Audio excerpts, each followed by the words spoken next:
मुख्यमंत्री कार्यालय ओडिशा मुख्यमंत्री अध्यक्षतार नूतन सरकार प्रथम मंत्री परिषद और कैबिनेट बैठक गणमाध्यम को मुख्यमंत्री श्री मोहन चरण माझी सूचना 4टी गुरुत्वपूर्ण प्रस्ताव गृहीत आसंता काली खोलिब श्रीमंदिर चारिद्वार श्रीमंदिर उन्नति 500 कोटी टंकार कर्पस फंड आसिब समृद्ध कृषक नीति धानर सर्वनिम्न सहायक मूल्य 31 टंका को वृद्धि हेब सुभद्रा योजन महिला को मिल 50,000 टंकार भाउचर 100 दिन मध्य कार्यकारी हेब संकल्प शपथ ग्रहण पर मुख्यमंत्री श्री मोहन चरण माझी आज लोकसभा भवन में प्रथम मंत्री परिषद कैबिनेट बैठक में अध्यक्षता कर 4टी गुरुत्वपूर्ण प्रस्ताव ग्रहण करिसेंती। कैबिनेट पर उपमुख्यमंत्री श्री कनक वर्धन सिंहदेव उपमुख्यमंत्री श्रीमती प्रभाती परिडा और मंत्रिमंडल अन्य सदस्यगण उपस्थित गणमाध्यम को सूचना दे मुख्यमंत्री श्री माझी कहले जे ओडिशा रे 4.5 कोटी जनसाधारण विभिन्न प्रसंग को गुरुत्व दिया निष्पत्ति ग्रहण करा जायछि।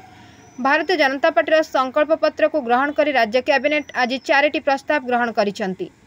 एही निष्पत्ति अनुसार आसंता काली सकाळे महाप्रभुଙ୍କ मंगल आरती समय श्रीमंदिर चारिद्वार खोल भक्त और श्रद्धालुओं भावावेग और सुविधा को दृष्टि रखी राज्य मंत्रिमंडल सदस्य उपस्थित चारिद्वार खोल मुख्यमंत्री कहले जे गत किछि वर्ष हम 3 द्वार बंद थिबा हेतु भक्त और श्रद्धालु माने बहु असुविधार सम्मुखीन होते। यह द्वारा भक्त भगवान भितर एक व्यवधान सृष्टि होता चारिद्वार खोल द्वारा यह व्यवधान दूर हेब।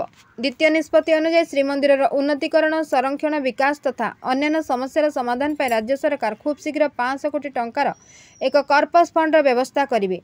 तृतीय निष्पत्ति हेउछि राज्यर कृषक भाई भौणी मानक सशक्तिकरण पर एक समृद्ध कृषक नीति आसिब एवं चाषी मानक दिया जायतिबा प्रतिश्रुति अनुसार धानर सर्वनिम्न सहायक मूल्य क्विंटाल पिछा 31 टंका को वृद्धि कराजिबो। एथिपई संपृक्त विभाग को निर्देश दिया जायछि एवं आगामी 100 दिन मध्य यह कार्यकारी कराजिबो। चतुर्थ निष्पत्ति अनुसार महिला मानक अधिक सशक्त करबा पई एवं सेमानक आर्थिक स्थिति उन्नति आने पई सुभद्रा योजना कार्यकारी कराजिबो। एही योजना रे महिला मानक 50,000 टंकार भाउचर दियाजिबो। आगामी 100 दिन मध्य यार रूपरेख प्रस्तुत कर मार्गदर्शिका गाइडलाइन प्रस्तुत करने को संपृक्त विभाग को निर्देश दिया जायछि बोली मुख्यमंत्री कहचंती।